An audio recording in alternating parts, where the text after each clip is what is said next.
Thanks for joining us today. Today's conversation about getting listings priced right. It comes out of a lot of conversations I've had with clients over the last couple of weeks. The market is stalled, the market is kind of slow and sluggish, and so pricing is something that is coming up in more and more conversations.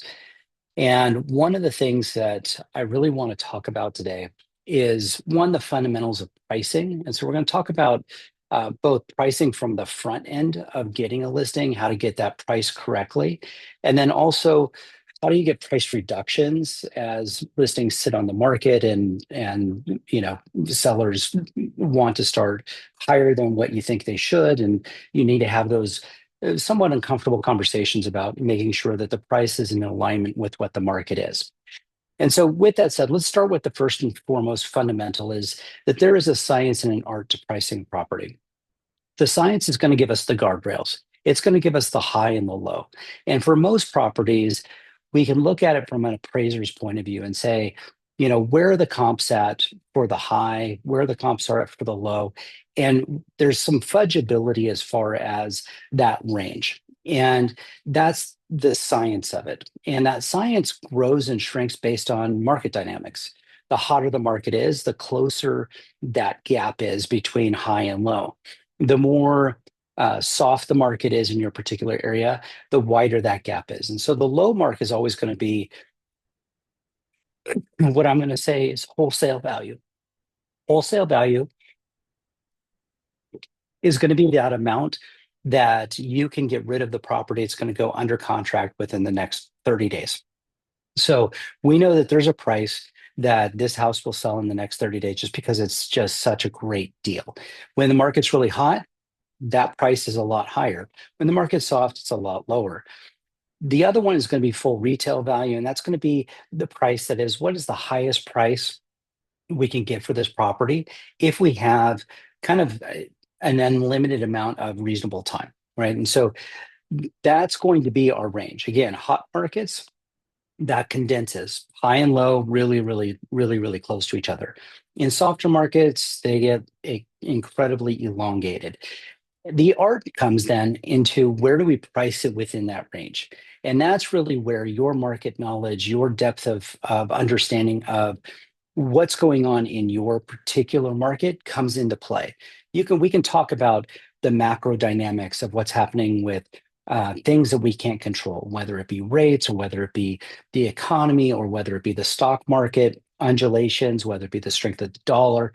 All of those different things come into play.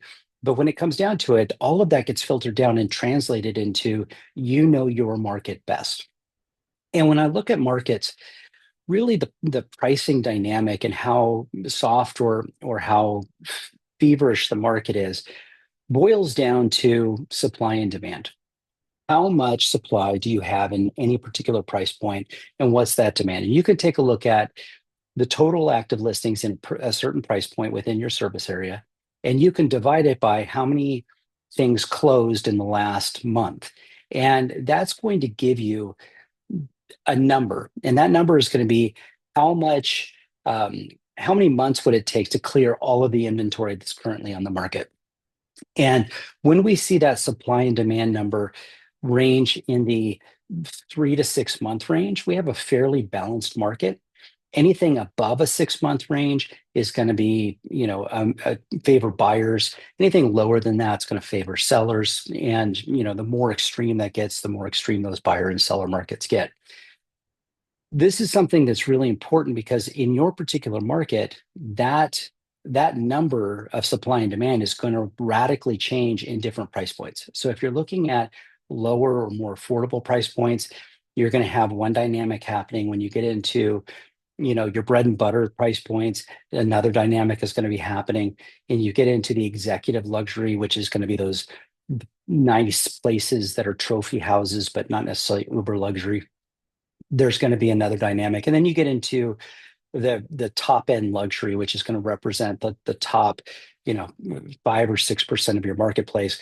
That's going to be a different dynamic. And so as you're having conversations with people, really understand what brand, what band they fit into, and and have intelligent conversation about supply and demand in each one of those different brackets, or the bracket that's most relevant for them. There also comes into, especially when we talk about luxury, far more art comes into the pricing conversation. We deal with a lot of customs. We deal with a lot of stuff that there just really isn't any comparables. It's not a tract house where we have six different things that we can easily say this one, and this one all are comparable properties to. It becomes far more art based when we talk about those really high end custom listings, because we have construction costs and acquisition costs. Maybe they built it 2 years ago. The cost of construction is higher now. So there is an art form that comes into that. And really the only thing that you can do for that art form is really understand your market, because at the end of the day, you're the professional in that area. And you're going to have kind of this gut that says, I think I can sell it for X, whatever X is. And that's going to be the number that you're going to kind of go into the conversation knowing. When we first take a listing, when you're at a listing appointment, you have a pretty good idea of what that gut number is and what you think, what the band of science is, what the supply and demand is in that particular price point, and then where you think it's best positioned. What I'm going to encourage you to do is not necessarily start conversations with that, but have that in the back of your mind. So also, really another fundamental part of this that I want to get across today is always make the conversation about pricing that is you and them side by side together versus the market. You never want to get into a situation where it's you versus them. You never want to get into a situation where you're trying to prove a certain number and the seller's trying to prove a different number to you. That's a bad scenario. It's a no-win scenario. Always trying to convert the conversation into, I'm on your side. I'm getting paid a percentage of the sale. So obviously, I want to sell it for as much as possible, because the more we sell it for, the more I make. So you are a partner with them in this process. You're getting a small percentage. They're the majority partner. You're the minority partner. And so you want to have a partner conversation, you and them, against what's going on in the market. The market is a really great thing to kind of demonize and villainize, because one, it's not you're not telling them how much the house is worth. The market is dictating what is going on at any given moment, and there's a lot of things we can't control. We can't control rates, we can't control the stock market, we can't control economic policy, we can't control what's happening in the capital. We can't control the geopolitics that are happening around the world. We can't control um, all these different things that are happening in our world today. But what we can control is a conversation with our partner to say, hey, this is you and I against the market. How can we best position this for today's market? Also, as a fundamental, always understand their emotional why. Why are they selling? What are they trying to accomplish? I am a huge advocate of not going into a listing with a giant book that's linear in basis, that says, here's my presentation and this is what I'm going to do. Here's all of the different steps that we're going to have to bring your property into market and be successful. I'm much more an advocate of having the material, but coming in and having a conversation with the seller. Why are you looking to sell? Where are you looking to go? What are you looking to accomplish? Because based on what their emotional why is, that's going to give us the strategies that we're going to use. For example, if they need to have the house sold in the next 2-3 weeks, right? They want an immediate sell. They want something really, really quick. Then talking to them about print advertising is a waste of time and effort, because by just bringing up print advertising, that's going to prove to them that you're not serious about selling it in the next 2 to 3 weeks, because there's lead time with print advertising. You have to get there's you put in for an ad, it's going to be a little bit longer before it even runs. And so those strategies and tactics to sell the house aren't relevant in the first 2 to 3 weeks. They become relevant when we look and say they want to get a higher price, they're willing to wait 3 to 6 months to sell the property. That then I can talk about those kind of strategies, and they make a lot of sense. So when we're talking to people on a presentation, when we're getting the listing, or when we're talking to people on a listing reduction. We want to always lead with emotion. If we're talking about listing reductions, we always want to bring the seller back to why they're selling, what they're trying to accomplish, and lead them back to that emotional hook, and then reinforce that with logic, not the other way around. Too many times we come in with stats and statistics and say, here's all the stats, here's the statistics, and try and get them to an emotional decision out of the logic. It never works. We always want to flip it around and start with the emotion. Get them to understand and trust you and connect with you so they understand you're on their side. You are their partner, you're their fiduciary or statutory representative. You want the best for them. You're looking out for their best interest, but you're looking out for their best long-term interest given the constraints of what they're trying to accomplish. So anything that you've ever done where you lead with numbers and then, when it comes to pricing, lead with numbers and then back into it, we don't want to do that. We want to lead with emotion and hook things back in emotion. So this may go something like this. If I'm talking to the seller and I realize the seller wants to, sell the house, move to a new area so that they can have their kids in school by a certain date. When we get to the point where we're talking about pricing, I'm going to come back to, okay, so I just want to reiterate that what we're trying to accomplish here is to sell the property in enough time so that you can get into the new property, get settled before the new school year starts. That's going to be the emotional hook. In order to do that, let's take a look at the numbers and let's talk about what the best strategy is for us pricing wise and marketing wise, because those two are similar functions, right? Pricing is a factor of the marketing and how we position this thing. Always lead that way. Always talk about it that way. We also want to set expectations right up front, right? And we always want to set expectations of time versus money. The more money they want for the property, the longer the time may be. And that's going to be something that we need to have a very candid conversation.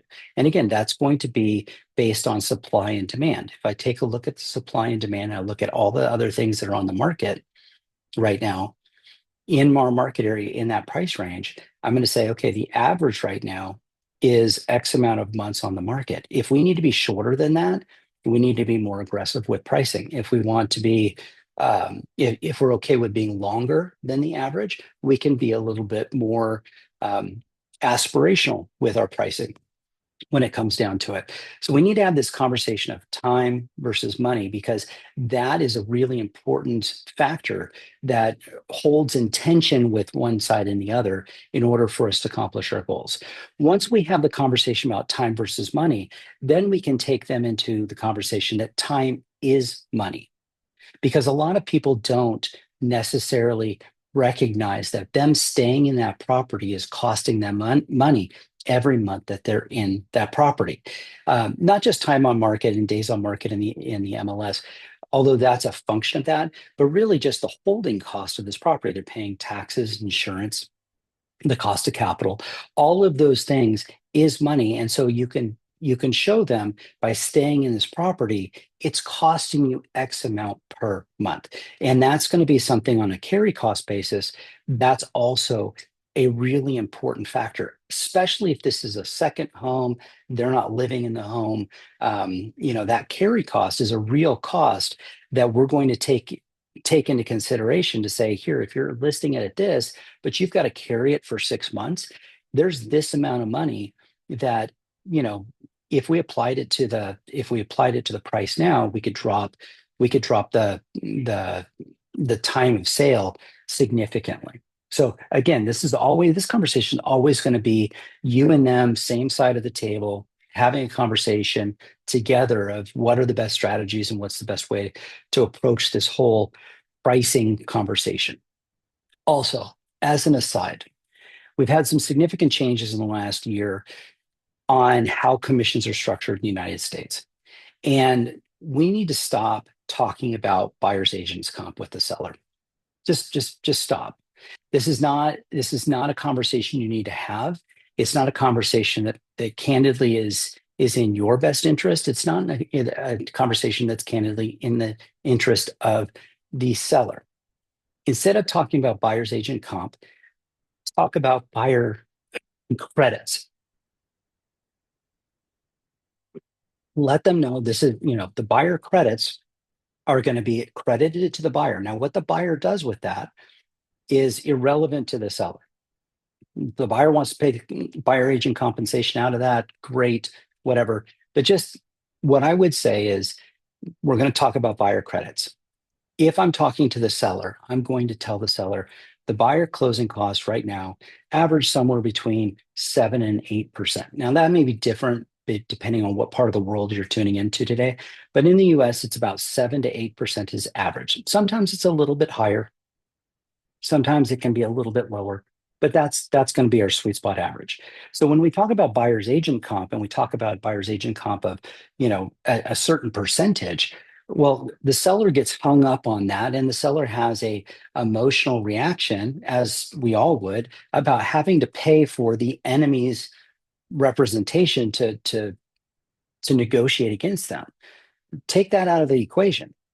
Take that out of the equation. Plus, when it comes to listing percentages, you can just say, I charge X, and it's going to sound better than it used to, when we were negotiating both sides of the comp. So having the seller understand the buyer closing costs on average are 7 to 8%, then I'm going to set the expectations and tell the seller, in today's marketplace, we're seeing about 80 to 85% of the offers that are coming in are asking for some type of buyer credit to go towards those closing costs of 7 to 8%. It helps them mitigate what they have to bring to the table in order to close the transaction.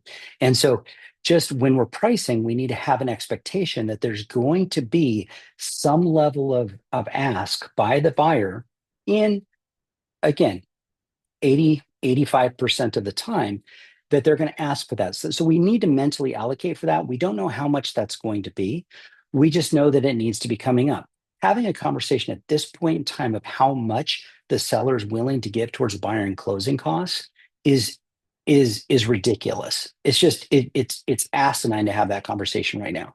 Set the expectation and just let them know when offers come in, we're going to look at the total offer, and we're going to look at what the net is going to be for you again, and we're going to take them back to that emotional hook to make sure that it is alignment with you selling the property in enough time to buy the next property to get settled so that you can get the kids into the next school year, right?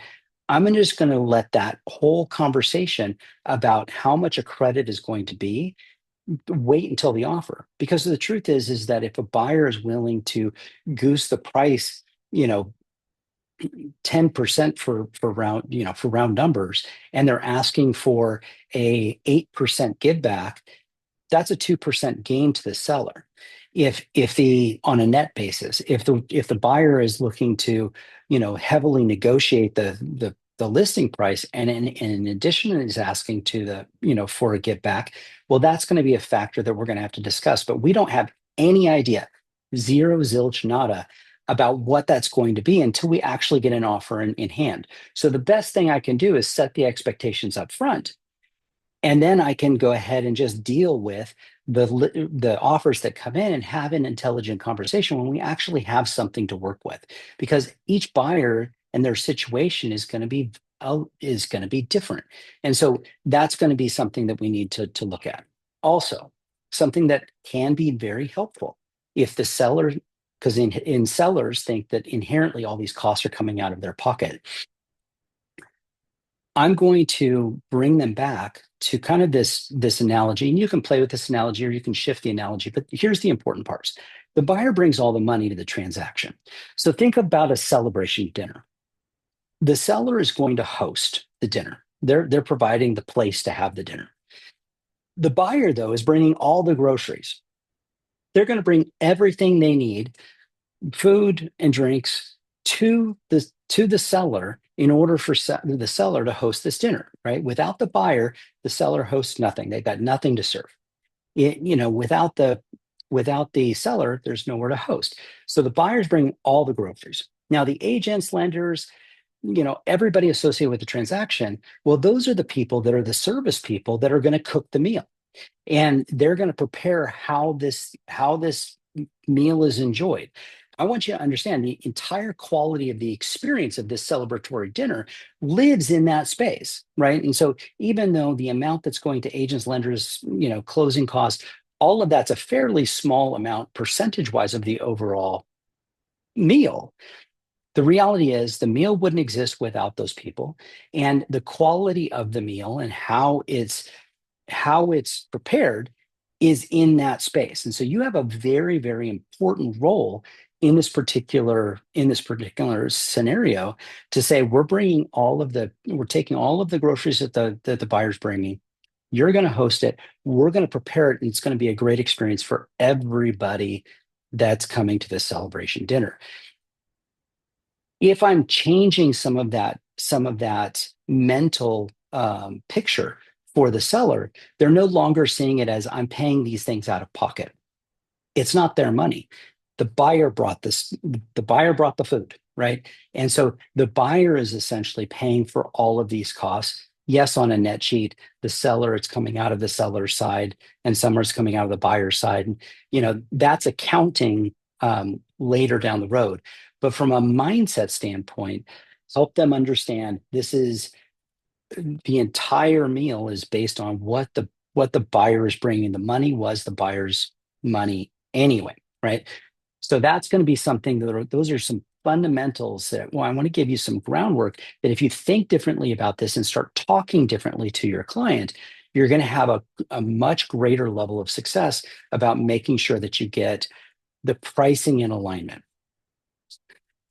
With that said, today's market, no matter where we are in the world, it is not about ego and monopoly money. There are times, over the last 30 years I've been doing real estate, where we get into these super hot markets where the buyer is just looking to get a trophy. Their ego is buying a property for ego's sake, and it's monopoly money. It's not even real cash. It's just fantasy land, and people are trading things back and forth because they're in a bidding war, and they get emotionally wrapped up in that, and it's a game. That is not today's market. Today's market is not about the ego. It's not about fantasy money. It is real dollars. And one of the things that's really effective in this is helping them understand that today's market is driven by affordability. And affordability, we often think about as the low end of the market, but the truth is affordability is in every strata of the market. Because if we take and break down the payment and help the sellers understand what they're asking of the buyer, it's incredibly profound, and it gets buyers off of a ego-driven price. Or sellers off of an ego-driven price. So a lot of sellers are going to say, I want X amount for the property. Why? Because they heard that they should get X amount. Maybe they want to spend that X amount. For whatever reason, they're stuck on X amount. They're not necessarily stuck on anything else. That's just it's an ego point that they've hung their hat on, saying my house is worth X. And a lot of people struggle with getting them off of that number. One strategy that I'm going to give you that's a secret hack that we're using with our elite clients that's been incredibly helpful is to just let the sellers know affordability is driving this. And so instead of looking at the total price, look at what the monthly payment is going to be. And if I look at what their monthly payment is, their monthly payment is here, right? And they're paying X amount. Maybe they bought the house a few years ago. Their rate is at 3%. So, their cost of capital is really low. Their taxes and insurance are based on what they bought it for. Those are factors that when we break it down, they think my house is worth X amount per month because that's what they're paying, right? And that's what their cost of carry is on the property. Now, if I translate that into what they are asking the buyers to pay, right? And when I'm doing that with the sellers, a lot of times I'll just ask the sellers, how much is reasonable do you think to ask the new buyers to pay for this property? And they're going to give you a number. And the number is going to be bigger than what they're paying, but certainly nowhere near where we're actually asking buyers to pay. So then I take the price that they're actually looking at, whatever they mentally hung their hat on, and I'm gonna break down that payment. I'm gonna do the taxes based on that price. I'm gonna do the insurance based on that price. I'm gonna do the cost of capital based on that price. Now, if they're getting a loan, the cost of capital's, going to be roughly 6%, 7% based on where the rates are at any given moment. And you're like, hey, Chris, what about the people that are paying all cash? They don't have to do that. That's not true. If I have $1 million that I'm putting down on a property for round numbers, if I take that $1 million, I can go invest it somewhere else and get a return. So if I can invest it somewhere else and have a nominal return of 5%, there's a cost of capital for that. I may not have to pay principal as far as my payment goes, but I am going to have to pay the equivalent of what interest was because it's a loss of opportunity cost to get any kind of return on that capital that I'm putting into this house. And so we can calculate a payment based on those factors, based on what price they want. And if we look at the payment, then we have the conversation with the seller and say, Mr. and Mrs. Seller, you're going to ask the buyer to pay X amount per month. And I would let that just sit there for a second because the sellers are going to realize and almost feel bad that somebody's going to pay so much more for this property than they're paying for this property. What it does is it dislodges them from the conversation about how much their house is worth from an ego standpoint and just changes the entire conversation. So, if for round numbers, their payment is let's say $10,000 a month, they think it's reasonable for somebody to be paying $15,000 a month, and what they're asking for is $20,000 a month. You can just say, you know what, I know $15,000 a month seems reasonable to you. I think I can do better than that. I think I can sell it for more than that. I think I could probably sell it for, 17 and a half or $18,000 a month. That's going to be a win over what the seller thinks is reasonable to ask a buyer to buy this property that they're in. And so by changing that conversation, that's something that's really, really helpful for you to dislodge off of a price point and get people to talk about what's really driving today's market, which is this conversation about affordability. How much is this actually going to cost on a monthly basis? And by changing that dynamic, you are going to be using the higher interest rates, the higher taxes, higher insurance, those different factors to your advantage to try and get reasonability to make sure that the price is in line with what the market dynamics are. Again, we're doing this for the betterment of our client. We want to sell the property for as much as we can absolutely sell it for. And our sales skills come into play with trying to make that price as high as possible. But there is a limit in today's market because we're not selling ego and trophy, we're selling affordability. And that affordability is something that we need to have a conversation with the seller. So that conversation, whether you're taking a listing or whether you have a listing and you're like, I need to get the price down, change the conversation about that price. Change the conversation about the price, because when we have the conversations about price reductions, typically speaking, the seller's just looking at us as lazy, as in from an industry standpoint, because we're not able to get them what they want, right? If we change what they want and we take it off of a price point and take it back to that emotional anchor, what you want is not a price. What you want is to sell this property, effectively move into the next property, get settled before the next school season, the next school year starts. That's what they want. The price is something that they pulled out of the air. This is that take the focus off of that. Put the focus back on what they want.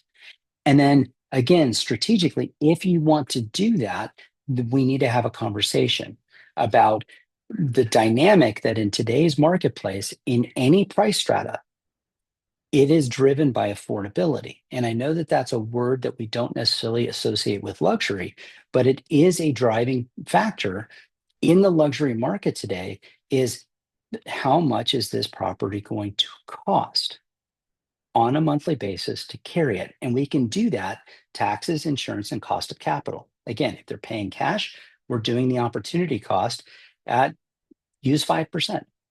If they're getting a loan, there's a loan cost, and it's a little bit more expensive. But either way, and we can break that down for the seller. Say, if somebody gets a loan, we're asking them to pay this much. If they come in with all cash, we're asking them to pay this much. Either way, those amounts that they're asking people to pay are going to be higher than what they think is reasonable or what they would be willing to rebuy their property for in today's real world dollars, right? And so that's going to be something that I think is, if you can have that conversation, is going to shift the entire disposition of the conversation radically. And again, we've had our clients put that into practice over the last few weeks, the last month or two, and it has been incredibly effective to get the conversation to change from a you versus them. I think it's worth this. They think it's worth this. And now we're arguing with our client versus let's sit down together. Let's talk about what's going on. It's us versus the market. And the market is full of factors that you and the seller cannot change, right? It's outside of our control. So change the conversation. Just change the conversation. As you take the listing, and let's kind of shift here for a second into um, some strategies that are really effective in price reductions, in getting price reductions. Too often as an industry, we don't talk about price reductions until they need to happen. And that's to our peril, right? Because then every conversation we have about price is always the same. We want it lower. We want it lower. We want it lower. What I'm going to tell you to do is I'm going to ask you to have a weekly market update and price conversation every week you have that listing. Every week you have that listing, I want you to bring to the seller all of the new solds that would be direct comps. Those are going to be the things that actually close that an appraiser would look at and say, this house is comparable to these other houses. Now, in some areas, like in some weeks, you won't have any of those. In some weeks, you'll have one or two, right? But if a neighbor or a direct comp sells the property for lower than what the seller would like, right, or what the seller thought was fair, because they needed a wholesale price and they need to get out, whatever the case is, my conversation with them is this is a direct comp that your neighbor really sold you down the river on, because this is going to be something that appraisers use on the science of that of pricing, and it's going to drop the bracket. And so that direct comp hurts us. And it's not my fault. It's your neighbor's fault who decided to take that for their property. And so again, I'm not having this conversation where it's a them versus me. It's us sitting together, having a conversation, looking at these different direct comps and saying, this is going to be a problem, because even if we sold it for this higher price, if they get a loan and they have an appraisal, this is going to be a challenge because this comp is going to hurt us. That's going to be something I bring up every week. The next thing I'm going to bring up every week is the new pendings. And in the new pendings, I'm going to widen, like the comps are going to be a really small area, their neighborhood, very small area. The pendings are going to be a little bit wider. It's going to be their area, but it's going to be, the conversation is going to say, these are buyers that potentially could have bought your house that are no longer in the market because they bought something else. These are buyers we lost in the area. And it could be for a variety of reasons. We're going to look at each one of those pendings and say, is this property even comparable? If it's not, maybe they bought a modern house and you've got something that's more traditional, or vice versa. I'm not going to spend a lot of time drilling down on each one of these different things, but I'm going to look at the pendings and say, these are ones that our buyers have been taken out of the pool. So that lessens our buyer pool of what's available to buy your property. And that's going to be have something that is a conversation. Now, some weeks there's going to be a couple of these. Some weeks there's not going to be any of them. Some of them there's going to be a couple of them, but they're not relevant to your seller because the properties are completely different. Maybe some things sold on a golf course, but you're on the water, or vice versa. Those aren't the same buyers. They're not the same buyer pool. That's okay. Then we're going to look at the new listings. And the new listings are going to be in your service area. Now, your service area is pretty big. It's usually encompassing, a much wider area that covers several different cities or an entire county in some cases, depending on your market area. It's a much bigger, it's your service area. It's the area that you would take a listing in if somebody called you. So it's a much wider space. Those are going to be my new competition. Those are the ones that came on, and those are the ones that are now in the competition for the buyers. Because if you had a buyer that showed up in your office and said, I'm looking for something at $2 million, they're potentially going to look at $2 million in this wider area, not just in a specific neighborhood. So those three elements. And if I sit down with them and I say, and this is where the power of this conversation comes in. If there's no new solds and there's no relevant pendings because the houses that went under contract aren't similar to their listing, and the listings that came on are not really a big factor as far as your property, then the conversation goes like this. Here's what's going on in the market. I think we're good with our price, and I think that my advocacy and my ask to you as a seller is to hold firm on the price. We didn't sell this last week, not because our price is wrong, not because our marketing is wrong, just because the market is wrong. It's bad timing. The buyers in the market just didn't show up this last week. I think we're good with price. The more times you say we're good with price, I'm advocating staying with price, I think we should stick with price, the more credibility you're going to have when you come in and say, hey, this direct comp just closed and it's lower. The neighbor sold us down the river. We're going to need to drop the price, and have a conversation about that, because there's no way an appraiser is going to get us to where we want to go with this now with this new comp that's in the books. Or, pendings. Hey, this person, we've got this other pending. People bought that one versus yours. They're very similar houses. They were priced a little bit lower. Price is something that we should probably take a look at and say, why didn't they come and look at this house versus, because they just went to go see the other one. Maybe you're at $1.2 million, and the house that went under contract was $1 million. They just bracketed down, and that's the buyer went there and never even looked at your house. It doesn't matter what price bracket you're looking at. This is an effective strategy that really, really works and will get you the most possible out of the conversations. And then the new listings, what's the competition doing? Are they pricing low? Are they coming on, within that science range of low to high? All of that we're going to take a look at. We're going to keep an eye on. But the more conversations that we have, and if we're doing this every week, there's a weekly conversation of saying, you're okay with price, you're okay with price, you're okay with price. Hey, something happened in the market, and the market is now dictating to us that we need to take a look at our price because the market did it. It's not me as an agent who's asking for this. It is the market who's now dictating this conversation, and you and I are in a bad situation because the market did something that was unfavorable to us. Now, how do we react to that? How do we respond to what happened in the market? And that's when those conversations about price, now we can start getting prices in, where we want them and where they're in line with the overall market.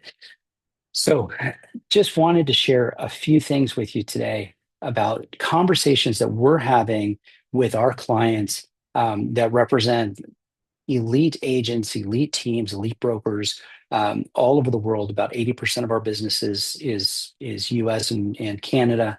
20% is international. And so we have a really good understanding of what's going on in all of the different markets, what's working, what's not. But again, if you just change the conversation, change your mindset about this, don't make this a scary subject, just make it a conversation piece that this is just a natural update that we're going to be talking about. And pricing strategies, if you just shift your thinking in this and make a few tweaks to what you're already doing, you're going to see radical changes in what you're able to do with pricing, right? And there's also, as we wrap this up today, there's also something to be said about if you're taking a listing and you have a seller that just that they can't be in alignment with the market, that you have to make a business decision on whether you want to take a listing that just isn't going to be able to be sold in today's marketplace, or you take it knowing that it's not going to be sold, and and again, that's a business decision. Sometimes we take listings because they're trophy listings and we want the credibility, the advertising, all the different things that come with it. But there's also a real opportunity cost for you. There's money spent on marketing, there's money and time spent on servicing the listing. There's all these different things come into play with that, and ultimately the only person that can make that decision is you. However, I'm going to really caution you and say in today's marketplace, as listings will continue to grow and more things will be on the market at any given time, I really want you to focus and think about, is this something I really want to do? Is it worth the time and investment in order to take this listing? And again, those candid conversations up front are going to save you a tremendous amount of heartache on the back. So with that said, I want to thank you for joining us today. I hope you found something that was valuable and helpful in all of this.